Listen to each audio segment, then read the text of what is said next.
Assalamualaikum warahmatullahi wabarakatuh. Sahabat yang dicintai Allah, Alhamdulillah, wassalatu wassalamu ala Rasulillah. Segala puji hanya bagi Allah. Alhamdulillah, insya Allah pada kesempatan kali ini kita akan membahas dan menceritakan sosok sahabat Nabi Shallallahu Alaihi Wasallam yang mulia, Abu Hurairah. Saya kira Abu Hurairah adalah salah seorang sahabat yang tidak ada di antara kita yang tidak kenal. Sangat populer sekali nama ini karena setiap kita mempelajari tentang agama ini, maka tidak jarang nama ini disebut dalam periwayatan hadis. Betul, karena memang Abu Hurairah adalah salah seorang perawi hadis terbanyak. 5.374 hadis yang diriwayatkan dari Nabi Shallallahu Alaihi Wasallam melalui beliau. Bahkan Imam Bukhari menyampaikan ada sekitar 800 sahabat. 800 sahabat Nabi Shallallahu Alaihi Wasallam itu mengambil hadis Nabi dari jalur Abu Hurairah. Dan Abu Hurairah ini merupakan sahabat yang masuk Islam sejak Nabi Shallallahu Alaihi Wasallam berada di Mekah. Beliau lahir kurang lebih di tahun 598 Masehi. Artinya kurang lebih 21 tahun sebelum Nabi Shallallahu Alaihi Wasallam hijrah. Dan ketika ada seorang pemuka dari kaumnya, dari suku Daus yang ada di Yaman, ya, karena beliau berasal dari suku Daus yang ada di Yaman. Ketika ada seorang pemuka kaumnya yang bernama Tufail ibn Amr, radhiyallahu anhu, datang ke Mekah kala itu dan masuk ke dalam Islam, lalu Tufail radhiyallahu anhu kala itu pulang ke kampungnya, lalu berdakwah tentang agama ini di dalam kaumnya, di suku Daus di Yaman itu. Dan salah seorang yang begitu cepat untuk bisa menerima hidayah di hatinya adalah Abu Hurairah. Kala itu usianya masih begitu muda. Ketika masuk ke dalam Islam, beliau juga bukan dari kalangan orang yang kaya. Beliau adalah kalangan miskin yang ada di suku Daus itu. Tetapi ternyata hati tidak melihat kaya atau miskin dalam menerima hidayah. Termasuk salah satunya terbukti Abu Hurairah kala itu langsung masuk ke dalam Islam. Pernah satu kali beliau bersama dengan Tufail ibn Amr untuk berangkat menuju ke Mekah dan bertemu dengan Nabi Shallallahu Alaihi Wasallam. Disitulah pertama kali Abu Hurairah bertemu dengan Nabi Shallallahu Alaihi Wasallam dan menyatakan keislamannya. Walaupun setelah itu beliau pulang ke kampungnya dalam waktu lama, sehingga datang kembali ke kota Madinah di saat Nabi Shallallahu Alaihi Wasallam sudah hijrah di sana dan membersamai Nabi Shallallahu Alaihi Wasallam kurang lebih sekitar 3 tahun. 3 tahun memang waktu yang mungkin menurut kebanyakan orang tidak lama, tetapi 3 tahun ini menjadi 3 tahun yang sangat berkualitas. Abu Hurairah di usia 3 tahun bersama dengan Nabi, karena kurang lebih beliau bersama dengan Nabi itu di tahun 8 Hijriah, datang ke Madinah 8, 9, 10. Tidak lama dari itu Nabi Muhammad SAW meninggal dunia. Tetapi 3 tahun ini sekali lagi menjadi 3 tahun yang penuh dengan kualitas. Beliau membersamai Nabi dalam setiap kesempatan. Ini disampaikan oleh beliau karena pernah satu saat ketika ada orang datang dan beberapa orang meragukan bagaimana beliau bisa banyak mengambil dan meriwayatkan hadis dari Nabi Shallallahu Alaihi Wasallam. Maka beliau menjawabnya, memang waktuku hanya 3 tahun, tetapi 3 tahun ini aku senantiasa bersama dengan baginda Nabi. Aku makan bersamanya, aku tidur terkadang dekat dengannya. Datang ke rumah istrinya, aku ikut bersamanya. Dalam setiap peperangan di akhir hayatnya, aku ikut bersamanya. Aku bersamanya umroh, aku bersamanya haji. Aku menjalani waktu-waktu selama beliau berada di masjid. Maka aku memahami tentang apa yang disampaikan. Mungkin di sana sini masih ada sahabat yang lebih lama bersama dengan Nabi. Tapi mereka terkadang masih berangkat menuju pasarnya. Mereka masih berangkat menuju kebunnya. Sedangkan aku 3 tahun ketika aku merasa di pagi hari perutku sudah cukup untuk membuatku tegak sampai malam hari, maka selama hari itu aku membersamai Nabi Muhammad Sallallahu Alaihi Wasallam. Maka wajar kalau kita lihat bagaimana kualitas kebersamaan sang sahabat ini bersama dengan Nabi Sallallahu Alaihi Wasallam.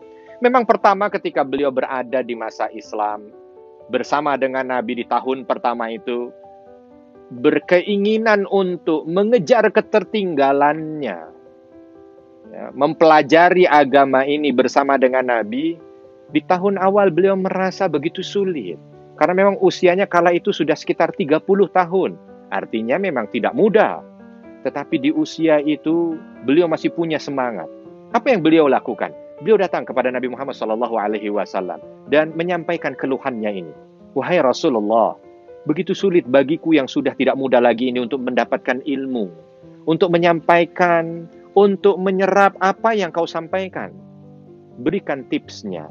Maka kala itu Nabi SAW melihat Abu Hurairah yang sedang memakai sorban gitu, diminta untuk menggelarkan sorbannya, lalu Nabi mengambil sorbannya, lalu didoakan oleh Nabi SAW, lalu dikenakan kembali itu sorban. Dan ternyata Masya Allah keberkahan doa Nabi SAW. Selepas itu juga Abu Hurairah minta agar didoakan oleh Nabi SAW agar bisa mendapatkan ilmu yang bahasa Arabnya la yunsa, tidak mudah lupa, dan itu didoakan dan diaminkan. Ketika Abu Hurairah meminta kepada Allah Subhanahu wa taala dengan doanya, Allahumma inna nas'aluka ilman la yunsa. Ya Allah, aku mohon kepadamu ilmu yang tidak mudah lupa. Maka kala itu yang mengaminkan adalah Nabi Muhammad SAW. Maka wajar ilmu yang dimiliki, Masya Allah, ilmu yang luar biasa bermanfaat. Sahabat yang dicintai Allah, begitulah keinginan kuat dari seorang Abu Hurairah radhiyallahu anhu. Abu Hurairah radhiyallahu anhu kala itu memiliki nama Abdurrahman. Awalnya namanya Abdus Syams. Abdus Syams ini artinya hamba matahari gitu ya. Tapi begitu datang bertemu dengan Nabi SAW, Nabi mengganti namanya dengan Abdurrahman. Maka dikenal namanya Abdurrahman ibn Sakhar. Tetapi beliau punya julukan Abu Hurairah. Ketika satu hadis yang diriwayatkan dari Imam Tirmidzi berkaitan dengan alasan nama itu, maka Abu Hurairah mengatakan bahwa dulu ketika beliau itu senantiasa menggembala kambing gitu ya, selesai dari menggembala itu beliau membawa kucing yang untuk diletakkan di sebelah rumahnya, diberi makan, ya diurus, ya. Lalu setelah itu dibawa kembali bersama dengan beliau menggembala. Dan ketika beliau masuk Islam dan di Madinah, beliau juga masih menjalankan kebiasaannya untuk bisa dekat dengan kucing. Maka beliau punya al-kumamah di sini ya. Tempat gamisnya itu agak besar di sini, itu kadang-kadang beliau menggendong kucing ya, sehingga beliau disebut sebagai Abu Hurairah atau Bapak Kucing. Itu yang ada pada beliau. Beliau ketika Nabi SAW wafat betul-betul merasakan kesedihan yang luar biasa. Karena kekasihnya, gurunya, panutan hidupnya meninggal dunia. Beliau merasakan kesedihan seperti yang dirasakan oleh sahabat-sahabat yang lain. Apalagi kala itu usianya relatif muda. Beliau ditinggal oleh Nabi SAW di usia 33 tahun. Tetapi ternyata itu tidak membuat beliau putus asa, melemah semangat. Justru makin kuat dalam membela agama ini dengan menyebarkan ilmu yang sudah beliau dapatkan selama 3 tahun itu dari Nabi Muhammad SAW. Beliau sampaikan ke pelosok-pelosok negeri. Beliau ikut berperang untuk mempertahankan akidah agama ini. Sampai ketika beliau ada pada masa Umar bin Khattab radhiyallahu anhu, beliau diangkat menjadi gubernur Bahrain. Di saat selesai dari masa kepemimpinannya, Umar bin Khattab radhiyallahu anhu meminta agar Abu Hurairah menjabat kembali.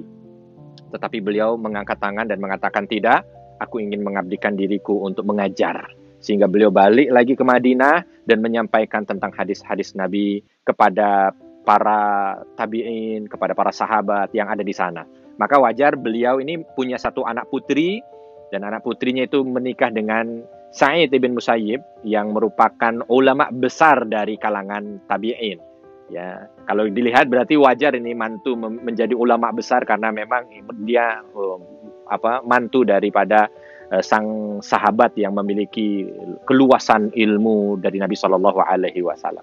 Terus hidupnya berlangsung sampai dengan kekhalifahan Utsman ibn Affan, dan beliau yang menyaksikan bagaimana pemberontak-pemberontak kala itu masuk ke Madinah dan membunuh sang khalifah.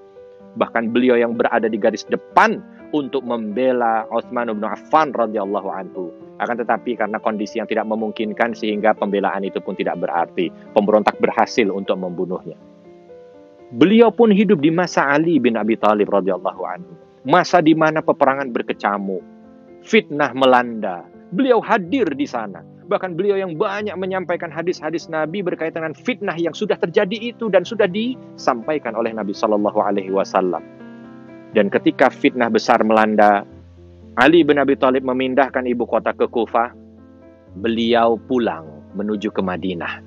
Dan ketika ditanya oleh orang, kenapa balik ke Madinah? Maka Abu Hurairah pun menyampaikan hadis yang begitu masyhur diriwayatkan dari beliau.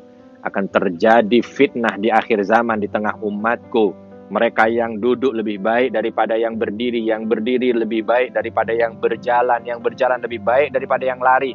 Jangan sekali-kali kau mendekat ke sumber fitnah, jauhilah sumber fitnah itu. Sehingga yang didengar oleh Abu Hurairah dari lisan Nabi ini diikuti oleh beliau, sehingga beliau balik ke Madinah. Begitulah sahabat Abu Hurairah radhiyallahu anhu menjalani hidupnya dan mengabdi untuk menyebarkan ilmu ini kepada khalayak ramai, kepada umat. Beliau menjumpai berbagai macam kekhalifahan, mulai dari Hasan ibn Ali pindah ke Muawiyah. Beliau diberikan usia yang panjang. Tetapi di usia yang panjang itu tidak membuat ingatan beliau melemah. Pernah satu saat Marwan ibn Hakam kala itu mengundang beliau dan meminta beliau untuk menyampaikan hadis-hadis yang pernah didengar dari Nabi Shallallahu Alaihi Wasallam. Ada sekitar 1000 hadis yang disampaikan dan diminta oleh Marwan, dia punya sekretaris itu, nulis, nyatat. Lalu diberi kesempatan untuk menyampaikan yang lain. Ketika Abu Hurairah pulang, setahun berikutnya Marwan kembali mengundang Abu Hurairah datang. Ketika setahun itu diminta untuk menyampaikan hadis yang dulu setahun yang lalu pernah disampaikan, 1000 hadis itu tanpa ada luput satu huruf pun beliau sampaikan dengan sempurna. Masya Allah. Beliau hidup dengan ilmu. Dan beliau di akhir hayatnya di usia sekitar 80 tahun. Di tahun 678 Masehi. Beliau sakit. Ketika di usia tua beliau sakit, di sakit yang menghantarkan beliau pada kematian, beliau senantiasa menangis, terus menangis. Murid-muridnya pada datang dan bertanya, wahai guru, wahai Abu Hurairah, apa yang membuatmu terus menangis? Beliau mengatakan, aku tidak menangisi dunia kalian. Aku tidak menangisi duniaku yang akan aku tinggalkan. Tapi aku menangisi perjalanan yang masih begitu panjang. Di hadapanku perjalanan masih begitu panjang. Dan hanya ada 2, surga atau neraka. Dan aku tidak tahu di mana aku akan berlabuh dari 2 tempat itu. Masya Allah. Dan akhirnya beliau menutup usia di usia 80 tahun. Dan beliau dimakamkan di pemakaman Baqi radhiyallahu anhu. Walau beliau sudah meninggal dunia, wafat, terkubur dalam tanah, tapi kemuliaannya senantiasa hidup dan namanya senantiasa disebut. Mudah-mudahan kita termasuk orang yang digabungkan bersama dengan beliau di syurga kelak. Amin ya rabbal alamin. Subhanakallahumma wa bihamdika asyhadu an la ilaha illa anta astaghfiruka wa atubu ilaik. Wassalamualaikum warahmatullahi wabarakatuh.